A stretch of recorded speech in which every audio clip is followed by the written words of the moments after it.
Hello, welcome to my home gardening.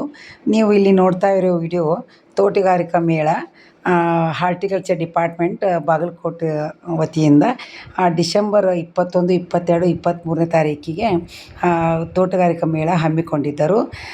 ತೋಟಗಾರಿಕಾ ಮೇಳವನ್ನು ವೀಕ್ಷಣೆ ಮಾಡಲು ಸಾಕಷ್ಟು ಜನ ಬಂದಿದ್ದರು. ಮತ್ತು ಸ್ಕೂಲ್ ಮಕ್ಕಳು ಬಂದಿದ್ದರು, ಮತ್ತು ವೀಕೆಂಡ್ ಸಂಡೇ ಇರೋದ್ರಿಂದ ತುಂಬ ಜನ ಕೂಡ ಬಂದಿದ್ದರು. ರೈತರಿಗೆ ಲಭ್ಯವಾಗುವ ಒಂದೇ ಕಡೆ ಎಲ್ಲ ಮಾಹಿತಿ ಒಂದೇ ಕಡೆ ಲಭ್ಯವಾಗುವ ರೀತಿಯಲ್ಲಿ ಹಮ್ಮಿಕೊಂಡಿದ್ರು. ನೀವು ಈಗ ನೋಡ್ತಾ ಇರ್ಬೋದು, ಇಲ್ಲೇ ಹೂವಿನ ಬೆಳೆ ಇರ್ಬೋದು, ಯಾವ ರೀತಿ ಒಬ್ಬ ಮಹಿಳೆ ತಮ್ಮ ಹೊಲದಲ್ಲಿ ತಮಗೆ ಬೇಕಾಗುವ ಹೂವಿನ ಸಸಿಗಳನ್ನು ಬೆಳಿಬೋದು, ಅವ್ರಿಗಿಷ್ಟವಾದ ಹೂವಿನ ಸಸಿಗಳು ಯಾವ ರೀತಿ ಬೆಳಿಬೋದು ಹೊಲದಲ್ಲಿ ಮಲ್ಚಿಂಗ್ ಹಾಕಿ. ಇದು ನೋಡಿ ಕಾಕಸ್ಕೋಮ್ ಅಂತ, ಮತ್ತು ಮಲ್ಲಿಗೆ ಹೂ ಇರ್ಬೋದು, ಸೇವಂತಿಗೆ ಇರ್ಬೋದು, ದಾಸವಾಳ ಇರ್ಬೋದು, ಮತ್ತು ಕನಕಾಂಬರ ಇರ್ಬೋದು, ಮಲ್ಲಿಗೆ ಇರ್ಬೋದು. ಯಾವ ರೀತಿ ಒಂದು ಮಹಿಳೆ ತಮ್ಮ ಹೊಲದಲ್ಲಿ ಸ್ವಲ್ಪ ಜಾಗದಲ್ಲಿ ಹೂ ಬೆಳೆಗಳನ್ನು ಬೆಳೆದು ಸ್ವಾವಲಂಬಿಯಾಗಿ ದಿನನಿತ್ಯದ ಖರ್ಚುಗಳನ್ನು ಹೇಗೆ ತೂಗಿಸ್ಬೇಕಂತ ಒಂದು ಮಾದರಿಯಾಗಿ ಒಂದು ಮಾಡೆಲ್ ಮಾಡಿಟ್ಟಿದ್ರು. ಅದನ್ನು ನೋಡುವುದೊಂದು ಕಣ್ಣಿಗೆ ಒಂದು ಹಬ್ಬವಾಗಿತ್ತು. ನಮ್ಮ ಬಾಗಲಕೋಟೆ ಜಿಲ್ಲೆಗೆ ಹೊಂದಿಕೊಳ್ಳುವಂಥ ಎಲ್ಲ ಜಾತಿಯ ಹೂಗಳು ಅಲ್ಲಿ ವಾತಾವರಣಕ್ಕೆ ಹೊಂದಿಕೊಂಡಿದ್ವು. ಮತ್ತು ಡ್ರಿಪ್ ಇರಿಗೇಷನ್ ಮಾಡಿದ್ರು. ಮತ್ತು ಕಡಿಮೆ ನೀರಿನಲ್ಲಿ ಯಾವ ರೀತಿ ನಾವು ಹೂವಿನ ಗಿಡಗಳನ್ನು ಬೆಳೆಸಬೇಕಂತ ನಮಗೊಂದು ಮಾಹಿತಿ ಸಿಕ್ತು. ಇಲ್ಲಿ ನೋಡಿ, ನೀವು ಸೇವಂತಿಗೆ ನೋಡ್ತಾ ಇರ್ಬೋದು, ಎಷ್ಟು ಅಗಲವಾಗಿವೆ ಮತ್ತು ನೋಡಲು ಕೂಡ ಅಷ್ಟೇ ಚೆನ್ನಾಗಿವೆ. ಬಿಡಿ ಬಿಡಿಯಾಗಿ ದೂರ ಯಾವ ರೀತಿ ಗಿಡಗಳನ್ನು ಬೆಳೆಸಿದಾಗ ಅದು ಫಲವತ್ತತೆಯಾಗಿ ಹೂಗಳ ಇಳುವರಿ ಜಾಸ್ತಿಯಾಗಿ ಮತ್ತು ಒಂದು ಕಸ ಕಡ್ಡಿ ಕೂಡ ಇಲ್ಲ ಅಲ್ಲಿ. ಮತ್ತು ಇಲ್ಲಿ ನೋಡ್ತಾ ಇರ್ಬೋದು ನೀವು, ಒಂದು ಸ್ಟಾಲು ಬರೀ ಮೆಡಿಸಿನಲ್ ಪ್ಲ್ಯಾಂಟ್ಸ್ ಎಲ್ಲ, ನಿಮಗೆ ಔಷಧೀಯ ಸಸ್ಯಗಳು ಒಂದೇ ಕಡೆ ಲಭ್ಯವಾಗುವ ರೀತಿಯಲ್ಲಿ ರೀತಿ ಬೋರ್ಡ್ ಹಾಕಿ ಎಲ್ಲ ಗಿಡ ಸಸ್ಯಗಳು, ಎಲ್ಲ ದೊಡ್ಡ ಪತ್ರೆ ಇರ್ಬೋದು, ಲಿಂಬೆ ಹುಲ್ಲಿರ್ಬೋದು, ಶತಾವರಿ ಇರ್ಬೋದು, ಮತ್ತು ಇದು ಅಶ್ವಗಂಧ, ಮತ್ತು ಇವು ಏನದು ಮಿಂಟ್ ಇರ್ಬೋದು, ಆಮ್ಯಾಗ ಲಾವಂಚ, ಇನ್ನೂ ಸಾಕಷ್ಟು ರೀತಿಯ ಮೆಡಿಸಿನಲ್ ಪ್ಲ್ಯಾಂಟ್, ಕೃಷ್ಣ ತುಳಸಿ, ರಾಮ ತುಳಸಿ ಇರ್ಬೋದು, ಆಮೇಲೆ ಆಡಸೋಗೆ ಇರ್ಬೋದು, ಒಂದೆಲಗ, ಬ್ರಾಹ್ಮಿ, ಮತ್ತು ಸಾಕಷ್ಟು ಗಿಡ, ಅಶ್ವಗಂಧ, ಸರ್ಪಗಂಧ ಗಿಡ, ಮತ್ತು ಎಲ್ಲ ರೀತಿಯ ಗಿಡಗಳು, ಲಾವಂಚ ಒಂದೇ ಸೂರಿನಡಿ ನಿಮಗೆ ಕೇವಲ 20ರಿಂದ 30 ರೂಪಾಯಿ ಅಷ್ಟೇ. ಈ ಮೆಡಿಸಿನಲ್ ಪ್ಲ್ಯಾಂಟ್ಗಳು ನಮಗೆ ಒಂದೇ ಕಡೆ ಲಭ್ಯ ಇರೋದ್ರಿಂದ ತುಂಬ ಉಪಯೋಗವಾಯಿತು. ನಾನು ಕೂಡ ಒಂದು 5-6 ರೀತಿ ಗಿಡಗಳನ್ನು ಖರೀದಿ ಮಾಡಿದೆ. ಇಲ್ಲಿ ನೀವು ನೋಡ್ಬೋದು, ಒಂದು ಕಡೆ ಒಂದು ಮನೆ ಕಟ್ಟಿದಾಗ ಸ್ವಲ್ಪ ಜಾಗ ಉಳಿದಿದ್ದರೆ ಯಾವ ರೀತಿ ನಾವು ಕಾಯಿಪಲ್ಯಗಳನ್ನು ಮನೆಯಲ್ಲಿ ಬೆಳ್ಕೋಬೋದು, ಮತ್ತು ಅಷ್ಟು ಅಚ್ಚುಕಟ್ಟಾಗಿ ಡೆಕೋರೇಟಿವ್ ಆಗಿ ಯಾವ ರೀತಿ ನಾವು ಕಂಪೌಂಡ್ನಲ್ಲಿ ಮಾಡ್ಕೋಬೋದು ಅಂತ ಒಂದು ಮಾಡೆಲ್ ಕೊಟ್ಟಿದ್ದಾರೆ. ಇಲ್ಲಿ ಬರೆದಿದ್ರಲ್ಲೇ ಪೌಷ್ಟಿಕತೆಯ ಮತ್ತು ಆರ್ಥಿಕತೆಗೆ ತರಕಾರಿ ಅಂತ ಹೇಳಿದ್ದಾರೆ. ನಮ್ಮ ದೇಹದ ಪೌಷ್ಟಿಕತೆಗೂ ನಾವು ಮನೆಯಲ್ಲಿ ಬೆಳೆದ ತರಕಾರಿನ ಸೇವನೆ ಮಾಡ್ಬೋದು, ಮತ್ತು ಹೆಚ್ಚಾದ ತರಕಾರಿಯನ್ನು ನಾವು ಮಾರ್ಕೆಟ್ಗೆ ಕೊಟ್ಟು ಆರ್ಥಿಕತೆ ಸಬಲತೆಯನ್ನು ನಾವು ತೂಗಿಸ್ಕೋಬೋದು ಅಂತ ಒಂದು ತರಕಾರಿ ಮಾಡೆಲ್ ಕೊಟ್ಟಿದ್ದಾರೆ. ನೀವು ಮನೆಯಲ್ಲಿ ಸ್ವಲ್ಪ ಜಾಗದಲ್ಲಿ ನಿಮ್ಗೆ ಬೇಕಾದ ಇಷ್ಟವಾದ ಕಾಯಿಪಲ್ಯಗಳನ್ನು ಸ್ವಲ್ಪ ಹಾಕ್ಬೋದು, ಮಡಿಗಳನ್ನು ಮಾಡಿ. ಮತ್ತು ಏರು ಮಡಿ ಮತ್ತು ಚೌಕ್ ಮಡಿ ಅಂತ ಮಾಡಿ ಹಾಕಿದ್ದಾರೆ. ಮತ್ತು ಇಲ್ಲಿ ನೋಡ್ತಾ ಇರ್ಬೋದು ನೀವು, ಅಷ್ಟು ಅಚ್ಚುಕಟ್ಟಾಗಿ ನೀಟಾಗಿ ಒಬ್ಬ ಮಹಿಳೆ ತನ್ನ ದಿನನಿತ್ಯದ ಕೆಲಸಗಳು ಮುಗಿದ ನಂತರ 2-3 ತಾಸು ಇಲ್ಲಿ ಕೆಲಸ ಮಾಡಿದರೆ ತಮ್ಮ ಮನೆಗೆ ಬೇಕಾದ ಕಾಯಿಪಲ್ಯಗಳನ್ನು ಬೆಳಿಬೋದು. ಮತ್ತು ಅವನ್ನ ಯಾವ ರೀತಿ ನಾವು ಬೆಳಿಬೇಕು, ಯಾವ ರೀತಿ ಇಟ್ಕೋಬೇಕಂತ ನಮಗೊಂದು ಮಾಡೆಲ್ ಕೊಟ್ಟಿದ್ದಾರೆ ಮಾದರಿಯಾಗಿ. ಅದನ್ನು ನೋಡಿದಾಗ ಒಂದು ಕಣ್ಣಿಗೊಂದು ತುಂಬ ಹಬ್ಬವಾಯಿತು. ಮತ್ತು ನೀವು ಮನೆಯಲ್ಲಿ ತರಕಾರಿಗಳನ್ನು ನೀವು ಪಾಟ್ಗಳಲ್ಲಿ ಕೂಡ ನೀವು ಬೆಳಿಬೋದು. ಇಲ್ಲಿ ನೋಡಿ, ಒಂದು 5-6 ಪಾಟ್ನಲ್ಲಿ ಟೊಮೆಟೊ ಹಾಕಿದ್ದಾರೆ.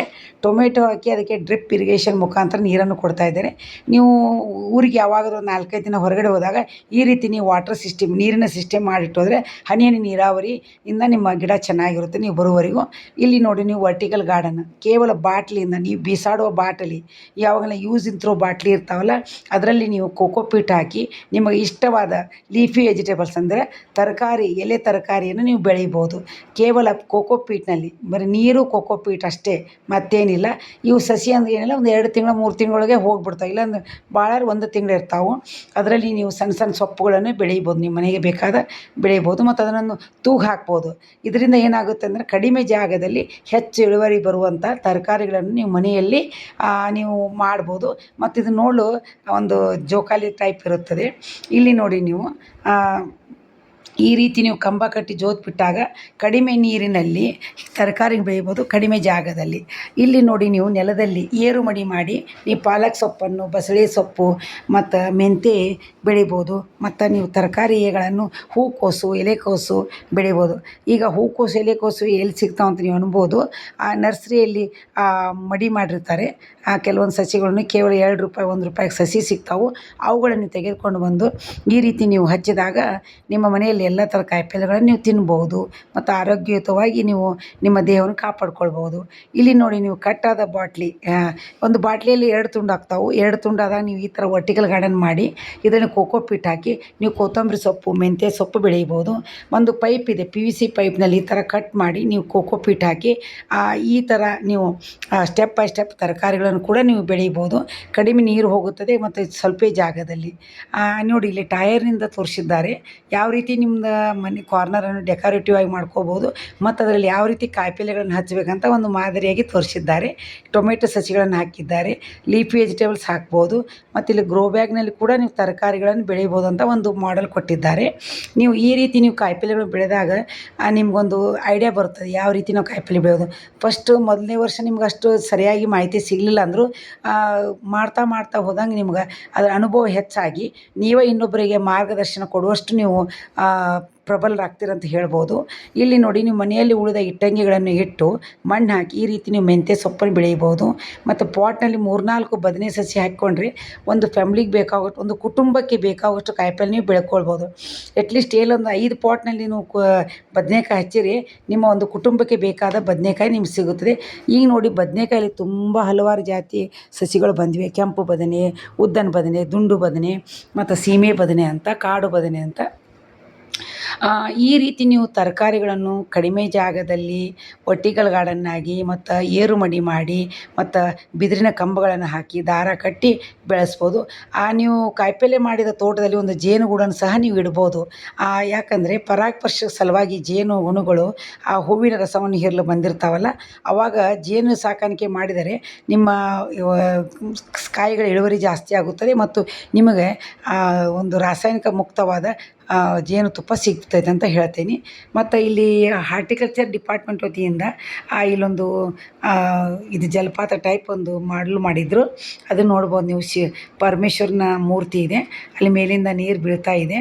ಅವರ ತಲೆಯಿಂದ ಕೂಡ ಗಂಗಾ ಮಾತೆ ಉಗ್ತಾ ಇದ್ದಾಳೆ. ಈ ರೀತಿ ನೀವು ಮನೆಯಲ್ಲಿ ಡೆಕೋರೇಟಿವ್ ಆಗಿ ಒಂದು ಕಾರ್ನರ್ನಲ್ಲಿ ಮಾಡ್ಕೋಬೋದು. ಮತ್ತು ಒಳಗಡೆ ಕೂಡ ಹಲವಾರು ಜಾತಿಯ ಹೂವಿನ ಸಸ್ಯಗಳನ್ನು ಮತ್ತು ಗರುಡ, ಮೆಣಸಿನಕಾಯಿಂದ ಮಾಡಿದ ಗರುಡ ಮೂರ್ತಿಯನ್ನು ಕೂಡ ನೋಡ್ಬೋದು. ಈ ರೀತಿಯಾಗಿ ವೀಕ್ಷಣೆ ಮಾಡಿ ಸಂತೋಷ ಪಡಿ ಅಂತ ಹೇಳ್ತೀನಿ. ಇನ್ನೂ ಇದರ ಭಾಗಗಳನ್ನು ಹೆಚ್ಚಿವೆ, ತೋರಿಸ್ತೀನಿ. ಎಲ್ಲರೂ ಲೈಕ್ ಮಾಡಿ, ಶೇರ್ ಮಾಡಿ ಮತ್ತು ಸಬ್ಸ್ಕ್ರೈಬ್ ಮಾಡೋದನ್ನು ಮರಿಬೇಡಿ.